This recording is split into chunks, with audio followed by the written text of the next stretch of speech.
জায়গাটা কি সুন্দর। হ্যাঁ সত্যি, দাদাদের সাথে কথা বললাম, ওরা কত ভালো পড়াশোনা। ওরা আমাদেরকে জিজ্ঞেস করলো কিভাবে এখানে মানে আমরা ভর্তি হতে চাই কিনা, স্যারের পরীক্ষার ব্যাপারে আমাদেরকে জানালো, খুব ফ্রেন্ডলি ওরা আমাদের সাথে কথা বললো। নদিয়ার মোহনপুরে Indian Institute of Science and Education Research কলকাতার উদ্যোগে আজ গণিত বিষয়ক এক সেমিনার অনুষ্ঠিত হয়। বক্তা হিসাবে উপস্থিত ছিলেন কুইন ইউনিভার্সিটির অধ্যাপক এম রামমূর্তি, টরন্টো বিশ্ববিদ্যালয়ের অধ্যাপক এবং লোধা ম্যাথমেটিক্যাল সায়েন্স ইনস্টিটিউটের পরিচালক ডক্টর ভি কুমার মূর্তি। বক্তারা তাদের বক্তব্যে গণিত গবেষণার বৈজ্ঞানিক পদ্ধতি ও কৃত্রিম বুদ্ধিমত্তার প্রভাব তুলে ধরেন। সেমিনারে অংশ নিয়ে কয়েকজন ছাত্রছাত্রী মত ব্যক্ত করেছেন। সেমিনারে এসে অনেক কিছু শিখতে পারলাম এবং অনেক জ্ঞান লাভ করতে পারলাম।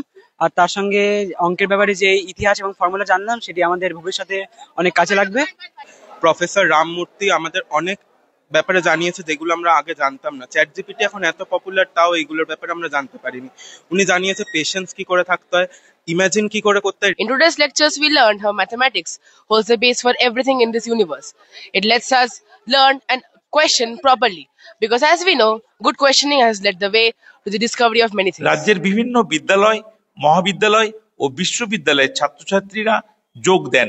সেমিনারে যোগদান করে শিক্ষক তমাল মুখোপাধ্যায় জানিয়েছেন, এই সেমিনার ছাত্রছাত্রীদের ভীষণ কার্যকরী ভূমিকা নেবে। আইএসআর কবে কখন কিভাবে জয়েন করতে পারবে এবং কত দূর কোন কোন সাবজেক্ট নিয়ে পড়াশোনা করতে হবে এবং কি ভাবে পড়াশোনা করলে এই জায়গাতে এসে রিসার্চ করতে পারে এবং সব থেকে বড় কথা তারা সোসাইটিকে কিভাবে বেনিফিট দিতে পারবে সেটা উনি আমাদেরকে আইএসআর এই প্রোগ্রামের মাধ্যমে আমাদেরকে সবাইকে জানিয়ে দেওয়া হলো।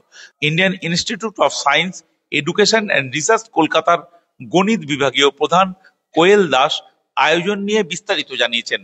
আইসার কলকাতার আশেপাশে যারা লোকাল স্কুল কলেজ এখান থেকে সব ছাত্রছাত্রীরা এসেছেন, এগুলো শুনেছেন এবং সবাই শুনছেন, ওদের টিচাররাও এসছেন এবং আমরা আশা করছি এই দুটি বক্তৃতা ওনারা সবাই ছাত্রছাত্রীরা এবং টিচাররা ওনারা আগ্রহী হবেন যে কিভাবে আমরা গবেষণায় আরো মনোনিবেশ করব এবং কিভাবে আরো অঙ্ককে ইউজ করব। অনুপম মদক, আকাশবাণী সংবাদ, মোহনপুর, নদিয়া।